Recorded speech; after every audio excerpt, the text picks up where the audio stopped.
ગાંધી જીવન કવન વિશે તો ઘણું સાંભળ્યું, ક્યાં જન્મ થયો, માતા પિતા કોણ, પત્ની કોણ. નવીન દાદો હું કંઈક તમને સંભળાવવા માંગુ છું, અપેક્ષા રાખો કે ધ્યાનથી સાંભળજો. અપૂર્વ દૈદિત્યમાન ચેતનાનો તાર રણ જડે, અપૂર્વ દૈદિત્યમાન ચેતનાનો તાર રણ જડે, જાઉં હું એને શોધવા ને સામું સ્વપ્ન મળે. સાચે આમ જ થાય કે ઉઘાડું અંતરની આંખો ને સામે મને ગાંધી મળે.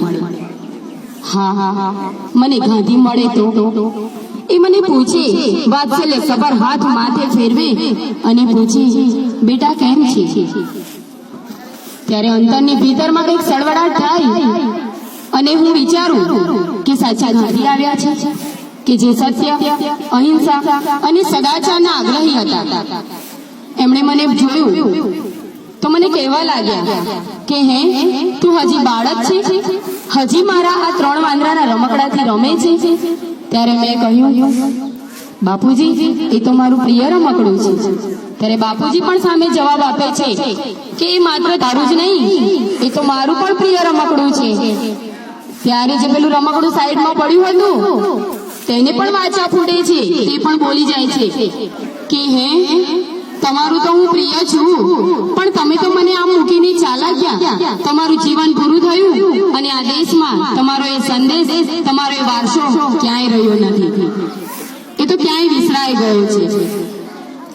આજે દેશ કે છે અનૈતિકતા, અસ્વચ્છતામાં આવી ગયો છે અને એને દૂર કરવા તમારું કે છે અભિયાન ચલાવી રહ્યા છે. મહાત્મા ગાંધીનું નામ તો એમની તો ઓળખ આપવાની હોય જ નહીં, એ તો ખરેખર નિરાળા અને અનોખું વ્યક્તિત્વ ધરાવનારા છે. હવે એમના પ્રેરક પ્રસંગો વિશે વાત કરીશ તો તેમનો એક પ્રેરક પ્રસંગ તમને કહેવા માંગુ છું કે એ એક ગામમાં ગયા હતા. ત્યાં તેમણે જોયું તો ઘણા બધા એમને જોવા માટે, એમને ઉમટવા માટે ઘણી ભીડ જામી ગઈ અને એમણે પૂછ્યું કે કેમ તમે બધા નવરા બેસી રહ્યા છો, કશું કરતા નથી? ત્યારે તેમણે કહ્યું કે તમે તો બુદ્ધિશાળી છો અને આવો સવાલ કરો છો, જેઠ મહિનામાં તો શું વાવણી હોય કે છે, તો અમે તો બેસી જ રહીએ ને, તમે જ કહો અમે શું કરીએ?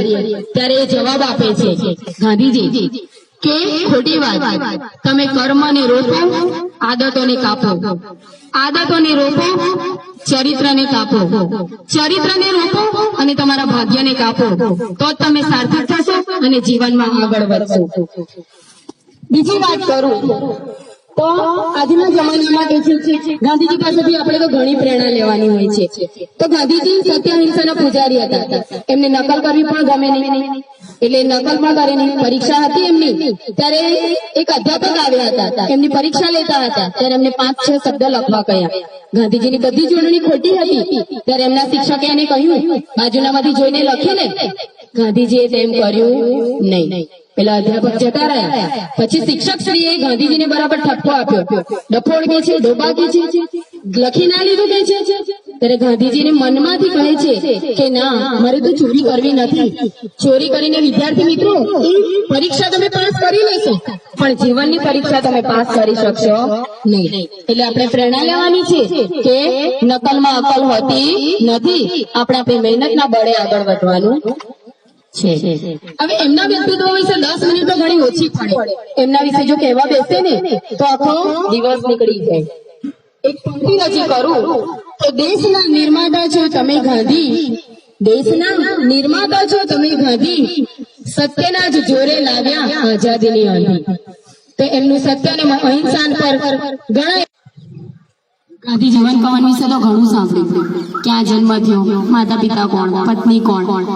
નવીન દાદો હું કંઈક તમને સંભળાવવા માંગુ છું, અપેક્ષા રાખો કે ધ્યાનથી સાંભળજો. અપૂર્વ દૈદિત્યમાન ચેતનાનો તાર રણ જડે, અપૂર્વ દૈદિત્યમાન ચેતનાનો તાર રણ જડે, જાઉં હું એને શોધવા ને સામું સ્વપ્ન મળે. સાચે આમ જ થાય કે ઉઘાડું અંતરની આંખો ને સામે મને ગાંધી મળે.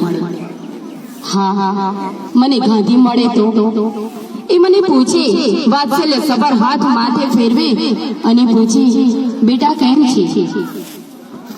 ત્યારે અંતરની ભીતરમાં કંઈક સળવળાટ